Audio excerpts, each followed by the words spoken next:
Welcome to the twisted world of MindTrap, where things are seldom what they seem and never as they should be. As your host, I will be taking you through a variety of dramatic scenarios, each cleverly constructed to exercise those parts of your brain that you seldom use. You know the ones. At the conclusion of the scenarios, I will pose a question based on the events described. A question that will challenge your ability to listen, to think, and to reason. And while I can certainly warn you that some questions are tougher than others, none are as tough as they seem. All you have to do is answer the question before someone else beats you to it.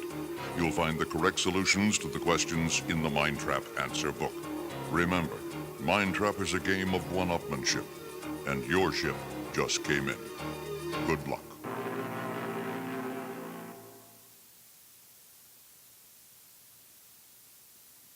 MindTrap question number 1. As Sid Shady snuck up behind Sham, he smiled. If anyone would understand what he was about to do, it would be his partner in crime, Sham. Ever since they'd arrived in Italy, they'd both known that in all likelihood, only one of them would survive the trip. Sid was just ensuring that it would be him. Hope you enjoyed your trip, Sam, buddy, 'cause it's over. With that, Sid slipped a plastic dry cleaning bag over Sam's head. The struggle was violent, but brief. Starved of oxygen by the bag, Sam was no match for the stronger Sid Shady. Nothing personal, Sam. Now, how am I gonna make this look like a suicide? Thinking quickly, Sid dragged Sam's body into the garage, opened the car door, and placed him behind the wheel.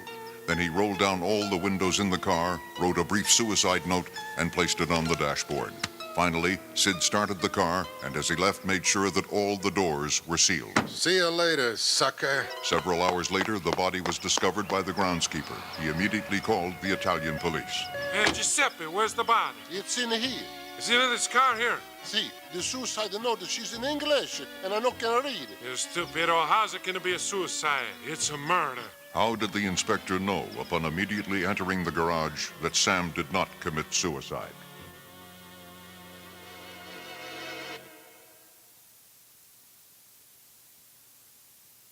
MindTrap question number 2.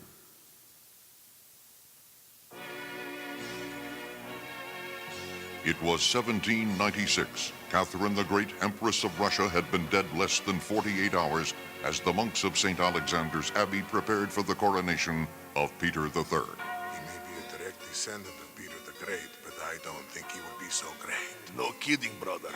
We should maybe call him Piotr the Not So Great. Peter the Deadbeat might be better. Shh, keep your voice down. Someone might hear you. The problem with Peter on the throne is that we will lose the respect of all the other royal houses in Europe. As if they had any respect for that nympho Catherine. You can say it then again. Despite these and other murmurs of discontent, the coronation proceeded as planned. Peter III was crowned Tsar of all Russia by his son Paul. Long live the Tsar. Long live the Tsar! For the first 6 months of Peter's reign, prior to his being crowned, he behaved and acted every bit the great Tsar of Russia. However, from the moment he was crowned, it all changed. He refused to utter a single word, and despite any attempts, he absolutely refused to assume his responsibilities. Well, brother, looks like old Peter is living up to expectations. I think people would be more surprised if he actually did something. Good point, bro. Why was Peter III so unwilling to exercise his right to rule?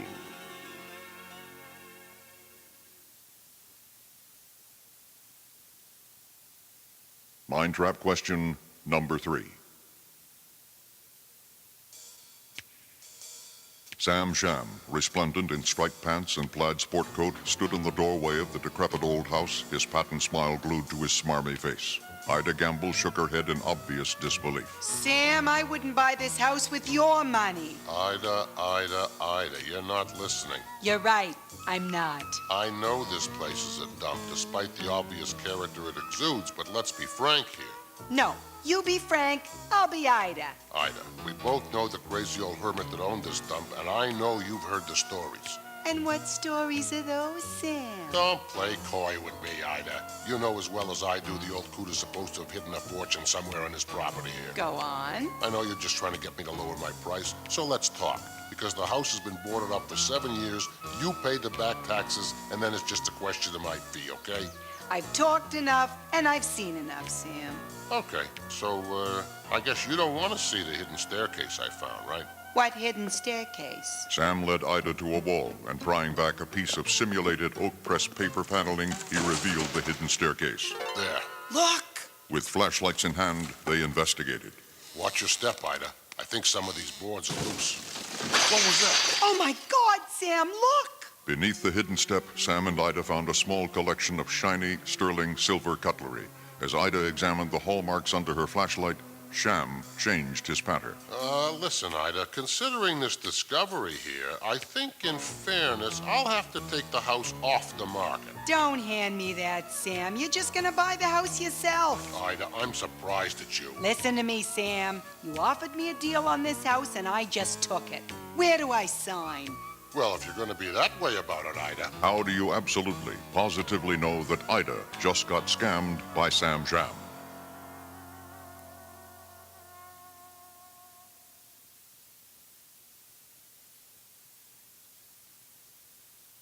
Brain cramp. Question number 4. What came first, the chicken or the egg? MindTrap question number 5.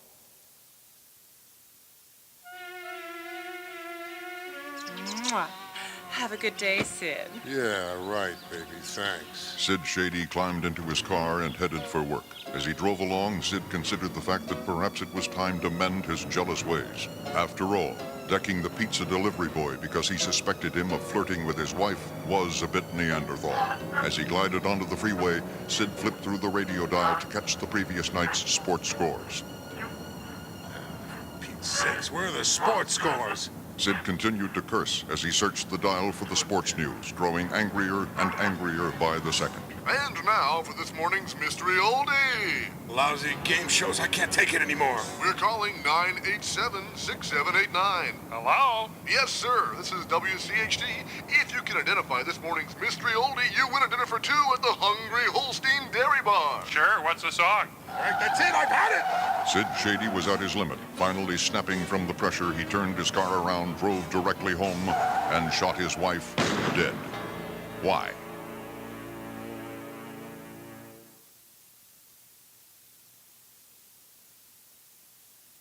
MindTrap question number 6.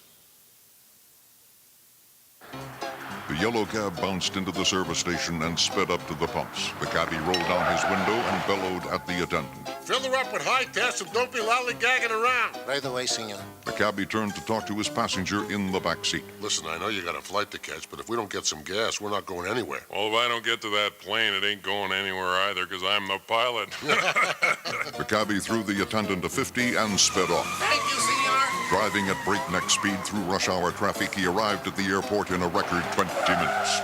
Nice driving. That's what you pay me for. Thanks. The pilot threw a 20 on the front seat and dashed for his plane. The cab sped off. As the pilot did his pre-flight check, he realized his aircraft engine was also a little low on fuel. Rather than delay the flight, the pilot put a couple of bananas, apples, bread rolls, and a liter of water into the engine and prepared for takeoff. GA01, this is Airport Tower. You are clear for takeoff. Roger, Tower. The plane took off and landed safely at its destination several hours later, right on schedule. How could the engine possibly have functioned with such a bizarre mixture of fuel?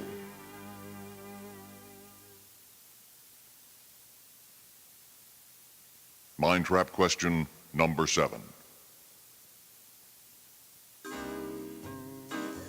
It was just after the conclusion of the Second World War. Harpo, a war veteran left deaf and dumb by a mortar shell concussion, entered one of the largest train stations in the world, Chicago's Union Station. Now boarding train 273 to Newark, New York, Washington, and Cucamonga. Fiercely self-reliant, Harpo was determined to find his way around without pestering the station porters like some of the other passengers were. Pardon me, boy. Yes, sir. Is that the Chattanooga Choo-Choo? Track 49. Thank you. Leaving on time. Thank you. He dutifully followed the signs posted inside the station and without making a single wrong turn found himself in front of a row of ticket windows. Yes, 2 return tickets to Walla Walla, Washington, please. Planning to take a train to Detroit, do a little shopping, and return the same day, Harpo found and joined the line at the Detroit ticket counter and studied the posted ticket prices. Yes, sir. One way. Next. From reading the sign, Harpo was able to determine that a one-way ticket from Chicago to Detroit was 50 cents, while a return trip ticket was $1.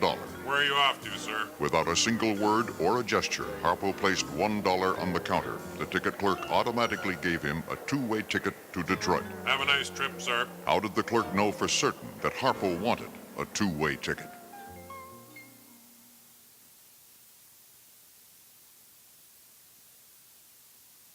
Brain cramp. Question number 8. The 22nd and 24th presidents of the United States had the same mother and the same father, but were not brothers. How could this be possible?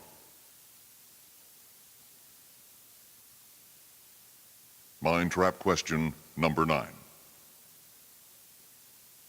Come on, Sadie, we're late. Your hair looks divine. Sam Sham hovered at the bathroom door, watching as his wife Sadie tried to wrestle her hair into submission. It looks like a rat's nest, Sam. Yeah, but it's the nest of a very tidy rat, dear. Let's go. But, Sam, the play doesn't start for 30 minutes. Yes, dear, and it only takes 40 minutes to get there. Therefore, we are currently 10 minutes late. Sadie reluctantly relinquished her hairbrush, and the two of them hurried to the car.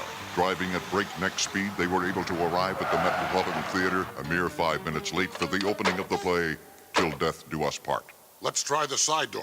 Luckily, someone opened the door, and they hurried in. We made it, Sam. By the skin of our teeth, as usual. A mere 15 minutes into the play, it appeared as if Sam had suddenly gone mad. Pulling a nylon rope from beneath his jacket and wrapping it around Sadie's neck, he began to strangle her to death. Sam pulled tighter and tighter on the cord. Sadie struggled valiantly in choked silence, but eventually succumbed to Sam's efforts, slipped from her chair, and collapsed on the floor. Members of the audience stared in mystified horror at Sam, having seen the entire struggle. So, why didn't anyone try to stop him?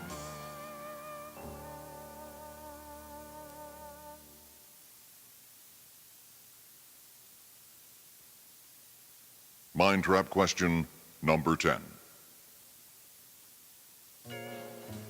Sam Sham sat in Shadow's office, his muddy boots disrespectfully splayed on the detective's desk. I'm tired of this, Shadow. Yeah, join the club, Sam, and get your feet off my desk. Every time there's a problem in this broken down one dog town, you come around accusing me. Hey, look at it from my side, Sam. And what side is that, Shadow? A jewelry store gets knocked over. We catch the guy on a security camera at precisely 7:45, and despite the mask he's wearing over his face, he bears a striking resemblance to you. How can someone wearing a mask bear a striking resemblance to me? All right, just tell me where you were 2 nights ago, and if it checks out, you're covered. Sham lets out a sigh of frustration and recounts his complicated tale.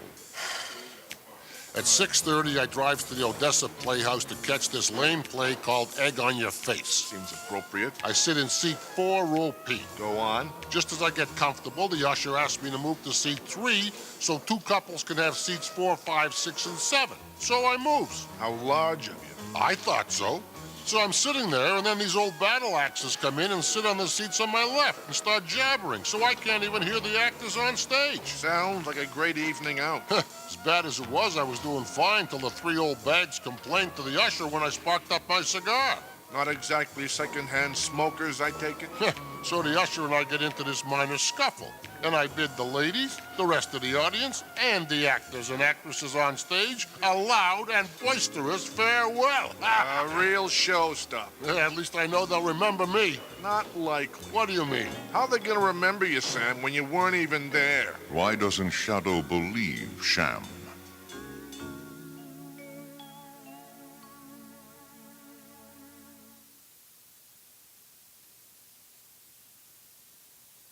MindTrap question number 11. Wilma Hope placed the Do Not Disturb sign on the handle, closed her hotel room door, and set the deadbolt. Checking her watch, she realized it was 1 a.m. as she picked up the phone. Front desk. Yes, I'd like a wake-up call, please. Okie dokie. What time for, madam? 11 a.m., Oh, please. boy, we're sleeping in, are we? Must be nice. Well, as exhausted as I am, it's extremely nice, thank you. All right, enjoy your hibernation, madam. Thank you, I will. Falling into bed, Wilma closed her eyes and tried to sleep. After 2 hours of tossing and turning, Wilma threw back the covers in frustration and lunged for the phone. Front desk. Yes, can you please ring my business associate, Sally Connor, in the next room? Say, what are you doing up? I thought you were exhausted. Could you just ring the room, please? Well, madam, it's 3 a.m., and unlike yourself, Miss Connor's wake-up call is for 7 a.m. I know what time it is, but this is urgent. Well, what could be so urgent at 3 a.m.? Just ring the room. Well, aren't we touchy? I'll put you through. As she heard the phone ring in the next room, Wilma let out a sigh of relief. Within moments, she was sound asleep.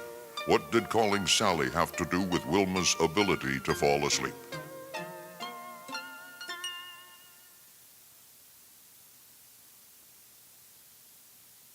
Brain cramp. Question number 12. If a billion follows a million and a trillion follows a billion, what number follows a trillion? MindTrap question number 13. Her worry getting the better of her, Mrs. Shady's boss picked up the phone and nervously called the police. 12th Precinct Officer Saturday speaking at your service. How can I help? Yes, I'd like to report a missing person.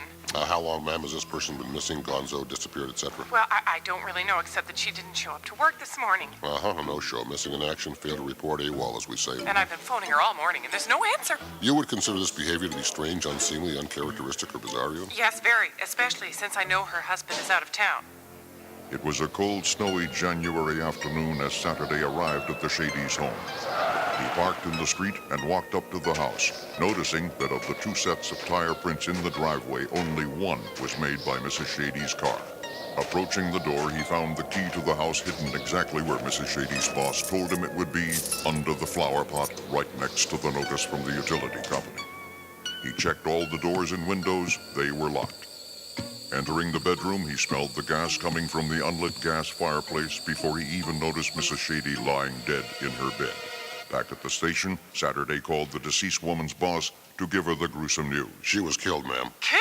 Yes, ma'am. Offed, murdered, deep six, wiped out, smudged, snuffed. Oh, my God, I knew something terrible had happened. I could just feel it. Cause of death was asphyxiation. She was this horrible shade of purpley green when we found her. Eyes wide, drooling spittle. Oh, how could someone do something like that to a harmless woman? Well, to be honest, ma'am, her killer was probably unaware of her deed. Unaware? Yes, ma'am. Didn't have a clue. Not the foggiest idea. Caught totally unawares. Out of the loop, if you know what I mean. How then did Mrs. Shady's death occur?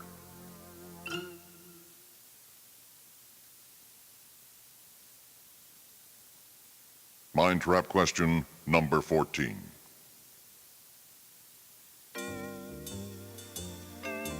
Shadow stood beneath the high wire, examining the blood stain left in the dirt by the body. Jacques impatiently pushed through the crowd of onlookers. You wanted to see me, Monsieur Detective? Yeah, Jacques. What's your story? My story? Let me tell you my story. I'm listening. With that, Jacques unrolled a flashy show bill, which was used to advertise the high wire act. This is what my story has become. Do you see any mention of the great Jacques? Well, no, I don't. Of course, only Josephine, adored by men, women, and children the world over. But without the great Jacques, she would have been nothing. So what's your point, Jacques? She was a nobody when I found her. A nothing, not even Pierre could see her potential. Who's Pierre? He owns this so-called circus. He refused to pay me for teaching her. She said she was untrainable. But still I work day and night. I teach her how to eat, how to act, but more, I teach her how to perform. Jacques. Once the crowds go crazy with applause, then the imbecile can see her potential. Then everything is Josephine. And for Jacques, nothing. Jacques, listen. I understand your frustration, but I gotta ask you a question. What? Well, the truth here, Jacques. Did you tamper with the tightrope last night so that Josephine would fall? Yes, I confess. But you cannot arrest me for murder. I was not trying to kill her. I loved her. I only wanted to injure her so again she would meet the great Jacques. Shadow leveled an icy stare at the once great Jacques. He watched his body quiver with the suppressed sobs of remorse. I did not mean to kill her, detective. You must believe me. You modest. He knew that Jacques would be tortured by his deed for the rest of his life, but Shadow felt no pity in his heart. Yeah, you're right, Jacques. I won't charge you with murder. But I want you to know that what you did was the most reprehensible and cowardly act I have ever borne witness to. You disgust me. Why wouldn't Shadow charge Jacques for the murder of Josephine?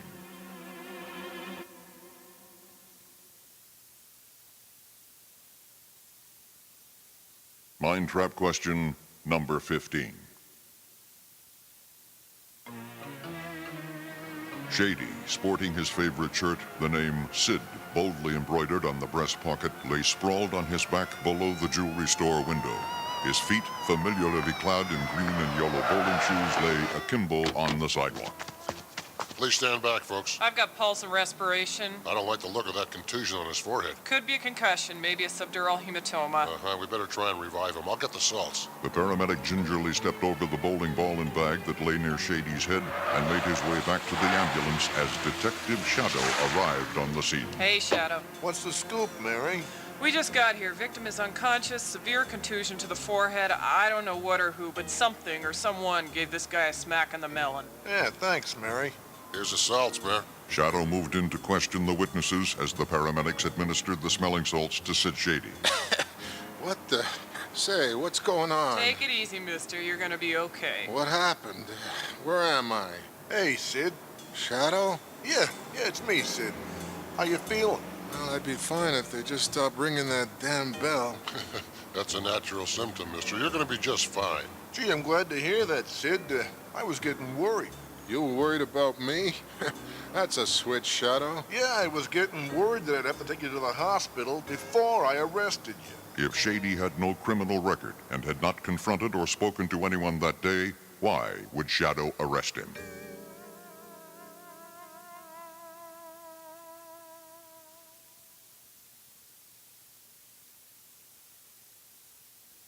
Brain cramp. Question number 16. Many people consider it amazing that things are always in the last place you look for them. What is wrong with this belief? MindTrap question number 17. Dan Manley carefully guided the big ship into the dock. A member of the crew was near at hand if needed to assist in the delicate docking operation. What a day. Oh, boy, you can say that again. The two men carefully checked to maintain that the ship was secure before they struggled out of their work clothes. Say, Dan, you want a coffee? Yeah, please. Then let's review the day's work schedule. Something's bothering me. Sure, why not? As the two men sipped their coffees and tried to relax, they reviewed the day's work outline and the detailed analysis of what needed to be completed that day. Looks like we covered everything. Yes, sir, sure looks like that, Dan. Yeah, can you think of anything we might have missed? Not a thing, Dan. As Dan considered the events of the day again, he glanced out the window. To his absolute horror, he watched as one of the other crew members accidentally tore a tiny hole in his suit. Oh, my goodness. What's wrong, Dan? What's wrong? Walter tore his suit. Oh, boy, that's bad news. Realizing there was nothing they could do about it, the men watched in terror, knowing their friend would be dead in a matter of seconds. Boy, this is so sad. Since their co-worker was not shot and didn't stab himself, how did he die?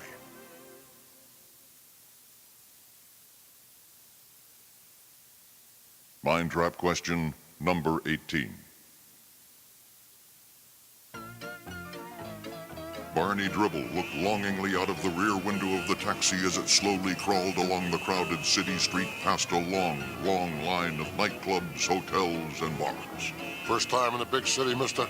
How'd you guess? Well, if your mouth was open any wider, you'd have to tuck your chin into your belt. Haha, it's a pretty amazing place, isn't it? Yes, sir. Anything a heart desires can be found within a city block on this strip. As they approached the construction site that was responsible for the traffic jam, Barney Dribble realized that this was as good a spot as any to sample the wares of the big city. Besides, with his mouth hanging open for so long, he was frightfully thirsty. You might as well let me out here, driver. The driver, unable to hear Barney above the din, drove on. So Barney tapped him lightly on the shoulder. You. Let me out here, fella. No problem. The driver pulled over to the curb and Barney fumbled for the exact change and a tip. can you break a nickel? Gee, thanks, fella. Now I can take that trip to Florida I've always wanted. Have a fine time in a big city, pal. Barney jumped from the cab and while watching all the action on the street, headed straight for the nearest watering hole. Walking straight into a bar without uttering a word, he was knocked out cold. Since Barney Dribble had not had a confrontation with anyone from the big city before, how could this have happened?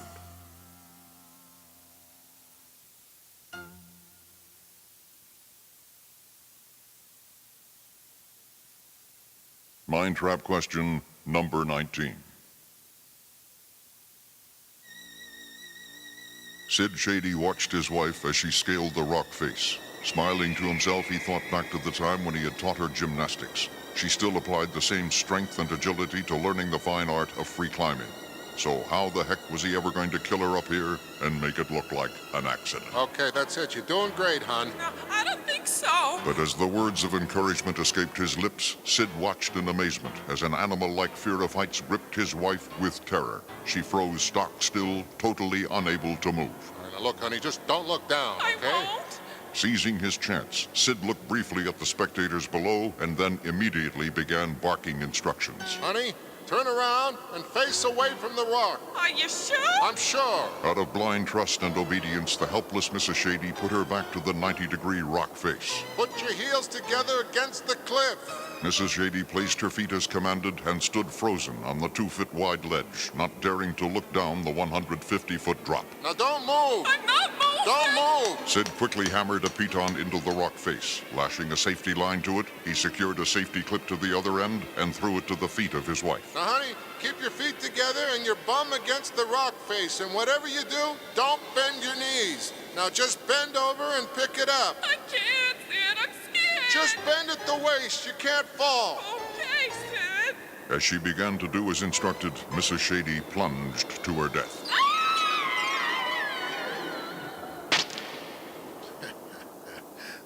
Twist. By the time Sid made his way to the bottom of the hill, Detective Shadow had arrived. Listen, I did everything I could to help her, Shadow. Save it, Shady. I've heard all the details.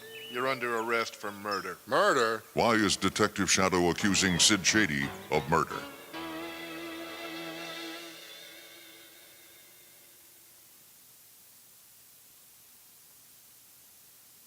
Brain cramp.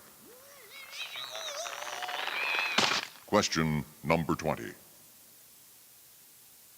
Two very popular and common objects carry out the same function, and yet one of them has thousands of moving parts, and the other hasn't any moving parts. What are the two objects? MindTrap question number 21.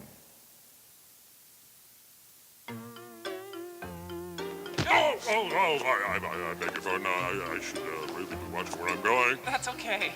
Excuse me. Engrossed in reading the back cover of the book he was carrying, Professor Quantum walked into two different people and a book display. Oh, I'm dreadfully sorry. Let me help you. No, that's okay, sir. I can pick them up. I'm sorry. No, really, it's all right. Quantum continued to the counter and stood in the brief line, again returning his attention to the book he had chosen. Can I help you, sir? Yes. This book. Professor Quantum? Yes, I'm Professor Quantum. Do I know you? Well, actually, I'm in your History 356. Why? Yes, you are. Now I remember you, yeah. As Quantum handed her the book, she knew full well that he had no idea who she was. He was far too absent-minded to remember the face of one of his students. I believe you're actually doing quite well in my course, aren't you? Well, I'm passing, if that's what you mean. I'm sure you'll end up doing much better than that. The woman smiled as she flipped over the book. That will be $27.50, Professor. $27.50. My, that's quite dear, isn't it? Well, yes, it is, Professor. $27.50. The professor fumbled through his wallet, his many pockets, and finally his change pouch until he came up with the exact change and laid it on the counter. Thank you, Professor. No, but thank you, my dear. I'm sure I'll see you in class. Yes, sir. The young woman just shook her head as she watched truly the most absent-minded professor on campus leave without taking the book. She shook her head in wonder as he exited the building, the book still on the counter in front of her. Why wouldn't she call Professor Quantum back to tell him he'd left without the book?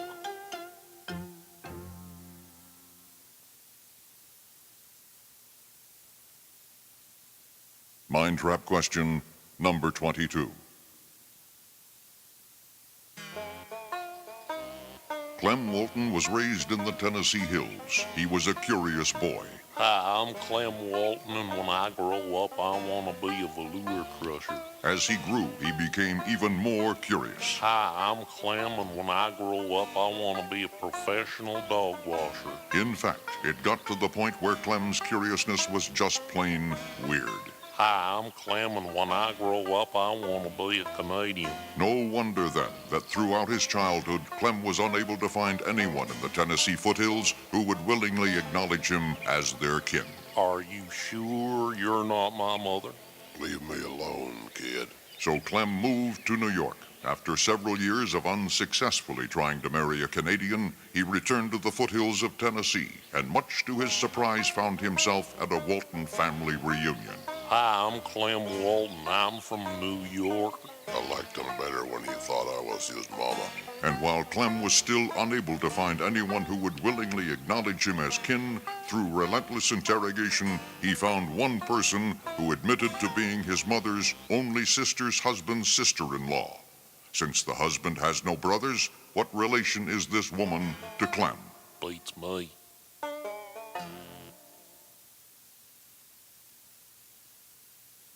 End of Side A.